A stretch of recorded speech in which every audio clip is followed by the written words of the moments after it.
Hello Internet, Seth Skorkowski, and today I want to discuss something that I refer to as the RPG social contract. Now what this is these are the responsibilities and expectations of all the participants in a tabletop role-playing group. Now it doesn't matter what sort of game that you're playing, whether that's D&D or Star Wars or Pathfinder or Shadowrun, it doesn't matter at all. The contract is the same.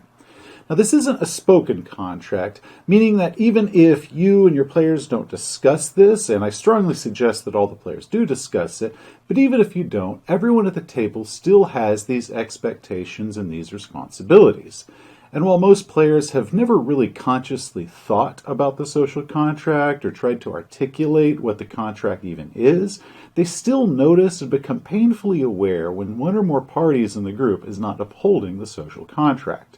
In the 27 years that I've been playing, I've noticed that the majority of problems that occur within an RPG group and damages the game and everyone's enjoyment is really just coming down to one or more parties not upholding the social contract. That is the root of most of the problems that game groups encounter. Even though we like to identify it as these individual things, it can all be summed up by the social contract, at least the gross majority of it.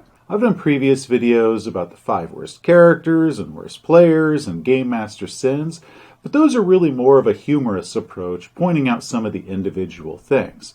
But almost everything that I say in those comes down to the social contract. It's the foundation of my entire RPG philosophy. Now, I have done a video on the social contract before. It was my very first RPG video. I didn't have any good equipment at the time. I didn't know how to edit. I didn't know how to kind of plan out what I was going to say. And it really is kind of painful for me to watch now. And because this is a topic that deserves a suitable video, I am revisiting it. I can also address some of the confusion that some of the viewers had on the previous version.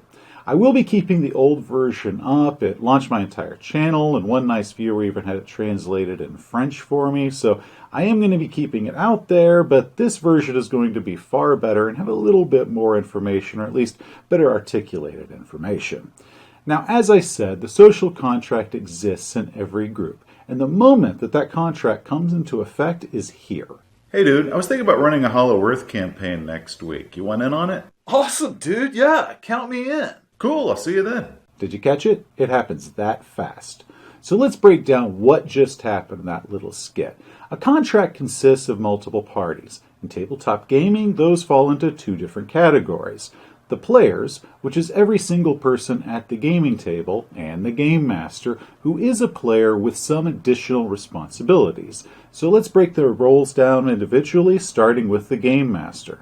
What is the game master? Well, honestly, they're the most important player. Some people get upset at that statement. I've got the comments to prove it. And I'm not saying that they're more important than the players as a whole. After all, what is a game master without any players? But they are the most important single player at the table. That is a responsibility.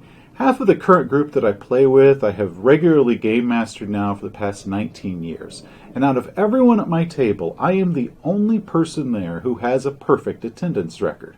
Why? Because if the game master misses a game, then there is no game. Any single player can miss a session for whatever reason. Life happens. But a game master has the added responsibility to do everything they can to make it to each session and not let everyone down by having the game get canceled. And being the most important player does not in any way mean that they're the star. The players are the stars. I like to think of the game master as almost being like a circus ringmaster, directing the audience's attention and giving the spotlight to the various performers. And up on the trapeze we have the thief performing daring acrobatics, and over there the fighter performing feats of strength and courage. Now watch as the sorceress bends the universe to her will. Being a game master has a lot of responsibilities and expectations put upon them. They're the storyteller, they're the referee, they're the herder of cats. But the biggest role that they have begins with something that they need to do before the start of each and every session. Before the game begins, the game master must say to themselves, either out loud or in their head, "Whatever happens, I'm going to have fun today." It sounds silly, but what this does is the game master making the conscious choice that this game is going to be fun is releases the burden from the game and have to meet some sort of requirement before it begins entertaining them. Years ago, I used to listen to a morning radio show on my way to work. And every once in a while, the DJs would get some tickets to a concert or something like that. And they would tell callers that if they could call in and tell them a joke that would make the DJs laugh, they could win the free tickets. So, of course, people would call in and they'd all tell their jokes. But the DJs were very standoffish, analyzing the jokes and trying to determine if they were worthy of a laugh. And then I, in the audience, become receptive to how the DJs are acting. So I myself begin kind of analyzing the jokes and not really finding the humor in them that I normally would have seen, because now I have this threshold that it must be this good before it can possibly be humorous to me. And therefore I'm a lot less happy with any of the jokes that are given. Meanwhile, if you and some friends were to go see a comedian live, or could just pop in a comedy movie, and you're all expecting to laugh, and you're going to oh, this is going to be so much fun, we're all going to laugh, even if the movie or the comedian isn't actually the funniest thing in the world, because you decided that you were in the mood to laugh and you were going to laugh today, you are now receptive to a lot of jokes that normally might not have been that good, just because you didn't have that threshold upon it. And the same works with games being entertaining. If you remove that barrier that it must be this good before it's entertaining, you become much more receptive to it. So what the Game Master is doing when they say, I'm going to have fun today, is they're removing the burden from the game that it must entertain them this much, and they become much more receptive to whatever entertainment the game can provide. Since the burden of being entertained by the game has now been taken away from the Game Master and they don't have to worry about themselves anymore, they can now focus their attention on the players and making sure that the players have a good time too. It's like, hey, I'm good, I want to make sure that you're good with me. And that makes the Game Master's number one role above everything else is that the players at their table have a good time. A Game Master above everything else is an entertainer. And everything that the Game Master does must answer the question, is this entertaining to my players? Now, there are a lot of jobs that the Game Master must do and that they're expected to do in order to ensure that their players are having the maximum amount of fun that they can. The first of which is learning the rules. Remember, a Game Master is a referee, and a referee should understand the rules just as well, if not better, than everyone else at the table.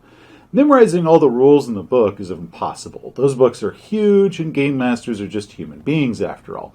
But a Game Master needs to learn the rules enough and be familiar enough with the rules in the rule book. That way they can find a rule quickly if there's a question about something, or that they're confident enough with their understanding of the rules that they can make a snap decision judgment call and be able to just make that call and allow the game to keep going. Because nothing sucks the fun out of a game faster than having to stop every 5 minutes and open up the books and search for the rules in order to decide if a player can or can't do something. A Game Master needs to know the rules. That way we keep on track, keep playing, and keep having fun. Job number 2, prepare the game. The Game Master is a storyteller, and they need to have a story ready for their players. Whether they're writing the adventure or using a pre-written module doesn't really matter, as long as they've made the preparations beforehand so that the players can get right into the adventure instead of just kind of sitting around while the Game Master flounders trying to come up with something for their characters to do. Preparing a game requires a lot of time, a lot more for games that the Game Master is writing, but even with a pre-written game, it still takes a serious amount of time because they've got to prepare their notes and their maps and their cheat sheets. They have to read the module multiple times, and they need to put all that energy into the game beforehand. Now, during the game, there's going to be, of course, a lot of improvisation because it depends on what direction the characters do. So the Game Master needs to prepare everything before the game that they can in order to use all of their brain power on the improvisation to adapt the existing game rather than trying to create the game completely on the fly, because that never really feels as well as somebody that's put the forethought into it. Again, this is homework, and when a Game Master agrees to be the Game Master, they are promising their players that they are going to put this time into the game between sessions and have something prepared for them, and that's what the players are expecting them to do. Job number 3, scheduling the game. Since the Game Master has to prepare the game and the game can't occur without the Game Master being there, the Game Master is also tasked on telling the players when they're going to be able to play and then schedule the game. This is a lot easier said than done. Life happens, and as time goes, and life and careers and family and 1,000 other variables start kicking in, it starts becoming harder and harder to be scheduling regular games. But this must happen if you still want to play. And the job doesn't end, because once you schedule the game and you've played it, you have to schedule the next one and the next one. You have to keep scheduling games until the end of time. This requires a lot of juggling schedules, and sometimes game masters are going to find out that the best day for the most number of their players to play might not be the day that the game master really wanted to play because of their own schedule. Maybe there was a movie coming out that the game master wanted to see, or maybe you're just looking forward to having a nice lazy Saturday to yourself. But because the GM is the most important player, they have to be at the game. Once again, this is a major responsibility, and sometimes a game master just has to bite the bullet and schedule a game on a day that might be the most convenient for the players, but might not be the one that they necessarily wanted with their own schedule, but that's their responsibility. Failure to schedule games is the #1 killer of groups. Nothing in the world comes close to it, and countless campaigns just simply end or they never really get started because the game master lacked the drive and foresight to schedule that next game. Maybe they got busy. Maybe the last session just wasn't that good and it's kind of difficult for them to talk themselves into scheduling the next one because they didn't have a good experience playing. But whatever the reason, the game master's job is to keep the games coming. It can be a chore. It sucks, but it's got to happen, and it is your job. Number 4, Moderator. Game Master is a referee, and that means handling conflicts. Maybe it's a rules discrepancy, maybe it's a role-play issue. It can be any sort of wide array of conflicts. Maybe it's player versus game master, maybe it's player versus player, and a game master needs to handle all of these accordingly depending on the situation in your particular group. Sometimes a game master needs to address or call out certain bad behavior or get the players back on track. This job can suck, especially if the players are your friends, and finding yourself in an authoritative role among your friends isn't necessarily fun because you make yourself a bit of an outsider. But again, this is the job that the game master has agreed to and what the players expect for the game master to do. Whoa, that is a lot of work. Well, that's why I'm just a player. All I gotta do is just show up and have a good time. And on that note, let's talk about players. Again, the game master is a player, so anything here will also apply to them. Anything that's repeated only stresses how important it is for a game master to do this. Now, players have a lot of responsibilities if they want their game to be fun and to continue happening. And while many players honestly think that all they need to do is just show up to the game and have a good time, there is a lot more to it than that. And players that think that way have a very take mindset, and it's very toxic to the gaming environment. Tabletop gaming is a group effort, and players have responsibilities and expectations with everyone else at the gaming table. The first responsibility that a player has begins with starting each session with the statement, "Whatever happens, I'm going to have fun today." Sound familiar? A player must make the conscious choice for this exact same reason as the game master. It lets them become more receptive to the game that happens versus the game that they imagined would happen. And now that they don't need to worry about themselves having fun because they've already decided that they're going to no matter what, they can now worry about the game master and the other players having a good time along with them.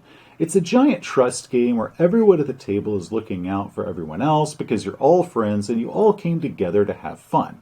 Now, if you don't like the idea that you should really just do your best to make sure that the other players have fun because it's the right thing to do, then I give you this reason. If the game master doesn't have fun, then the game master can stop running, and now you don't have a group to play in. If the other players in the group don't have fun, then they could stop playing, and now you don't have a group to play in. And if the reason that all of the players in the group are not having fun is you, then they might decide to keep playing without you, and once again, you don't have a group to play with. So a player's role is to assume that they're going to have fun, be receptive to it, and then try to make sure that everyone else at the table is going to have fun with them. Now, to fulfill this role, players also have several jobs. Number 1, not hogging the spotlight. In order for the other players to have fun, you need to let them play. Don't steamroll over them in your excitement. Let the other players speak. Don't backseat drive them by telling them how to play. Let the other players play. Job number 2, learning the rules. Once again, there are a lot of rules in tabletop gaming that regular players need to know. They don't need to know all the rules that a game master does, but there are still a lot of them. They need to know how initiative works and how daily healing works, how skill checks are made, and all the different basics like that. They're expected to know all this information, that way it doesn't slow the game down as they're trying to remember, and everybody else can keep playing and keep having fun. And while the game master should know the world and the overall story plot and all the NPCs and all that stuff, a player is expected to be the master of their character. It is their responsibility to know the specific character skills and abilities and how they work. If they're a spellcaster, they need to know how their magic works. If they're a rogue, they need to know how their rogue skills work. They need to know their feats and their abilities and their inventory because their character is their responsibility. Now, like with a game master, no one is just born with all this knowledge, and there can be a steep learning curve to it, and it can take a while to master all this information. This means that a player needs to make the effort between games to learn the rules and everything about their character between the sessions. They need to do their homework and study and make whatever cheat sheets and notes that they need, that way that they can use their character to maximum efficiency and not slow the game down because they don't know the rules or they don't know their character. Job 3. Prepare for the game. Depending on how the last game ended, a character might have some off time between adventures. What is this character going to be doing? What equipment are they wanting? If they increase their levels or their skills, what feats and powers are they going to be getting? When that next session begins, that is not the time to first pull out the book and decide what feat or spell or power or what sweet plasma autocannon that you're going to get your character. Even if this only takes 15 to 20 minutes at the start of the game to, figure all this stuff out, that is now 15 to 20 minutes that you stole from every other person at the table because they were not able to play because you hadn't done your homework. It is rude and it is not helping everyone else have a good time. So just like how a game master needs to do all the prep that they can possibly do before a game, a player needs to do this as well. That way we can spend less time on bookkeeping and more time playing and more time having fun. Job number 4, assist the moderation. This one could be a bit tricky, and players might want to discuss some of this with their game master to learn the boundaries of how their group is going to do this. But the truth is that game masters are not a job supervisor, and gaming is a group effort, and players should help corralling the players and diffusing difficult conflicts. Most people don't like confrontation, and many players will gladly let the game master take 100% of the duty in telling distracted players to put down their phone or lower their voices if they're not actively playing at that moment, or telling all the steamrollers to settle the hell down, or any of the other issues that might come up. However, that is also extremely mentally and emotionally taxing on a game master, and letting the game master take 100% of the brunt of that duty is going to actually hurt their performance, their enjoyment, and therefore hurt the performance and enjoyment for everyone else at the gaming table. Having an outside voice can greatly help diffuse any sort of disagreements before they can escalate into fights, or they can really help clarify misunderstandings that might be happening between people just because they're having difficulty trying to explain their reasons. But again, players need to talk to their game masters to see how much of a role as an assistant that they might want to have them take up at their gaming table.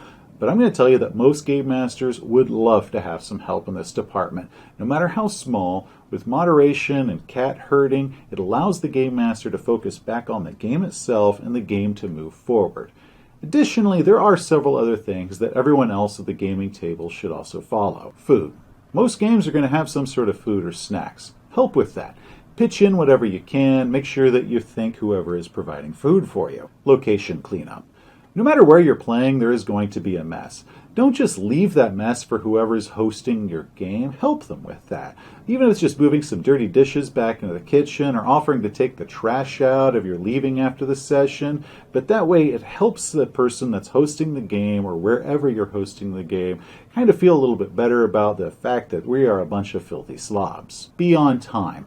Yeah, sure, the occasional mishap or something might cause you to be late to a game from time to time. That's no big deal. Life happens. But try to be consistently on time to every game. That way people aren't just sitting around waiting on you. And if you are regularly consistent, trust me, everyone else has noticed. Avoid distractions.